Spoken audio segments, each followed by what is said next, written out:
સવારે ઉઠીને કરી લીધા માતાજીના દર્શન અને નીકળી ગયા દુકાન તરફ. તો આપણને મળી ગઈ સામે રિક્ષા અને ફરી આપણે નીકળી ગયા દુકાન તરફ. દુકાન તરફ જતા જતા જો ભાઈ સામે મળી ગયા અને એમ થયું કે લાઈને હવે મારો પણ વિડીયો લઈ લો ફોનમાં. તો આ રીતનું મેં લઈ લીધો, શૂટ કરી લીધો. તો સામે આપણને મળી ગઈ બસ ને મારો ધારીનો કયો પુલ છે જે કોઈને ખબર હોય કોમેન્ટ કરજો. ફરી નીકળી ગયા આપણે. ત્યાં સામે મળી ગયા આપણને રાજુભાઈ. પહોંચી ગયા આપણે દુકાને જોઈએ તો કસ્ટમર પણ ભેગા થઈ ગયેલા હતા. ભાઈ એમાં કે છે આવી ગયા કસ્ટમર. જો દીપભાઈ, મને એમ થયું કે લાઈને મારો પણ એક વિડીયો ઉતાર લો. તો આ રીતના કાચમાં જોઈને આપણે તો થોડા ઘણા એવી વિડીયો પણ ઉતારી લીધો.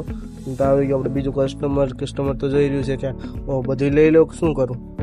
તો આ રીતના આપણી પાસે પેન્ટ છે બ્રાન્ડના.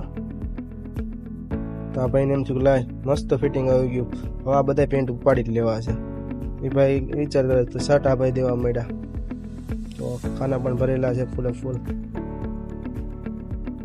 આ ભાઈ એમ કહે છે કે તું બીજો શર્ટ પણ તાવરાને ખબર પડી કે લે તમારો વિડીયો ઉતારે છે, એ તો તને યુટ્યુબમાં ચડાવી દેવો છે. જો વિડીયો બંધ કરે એમ કહી રહ્યો છે. આ ભાઈ કે શર્ટ પહેરને ભાઈ તું આપણો મિની વ્લોગ સારો લાગ્યો લાઈક અને કોમેન્ટ કરતા જજો.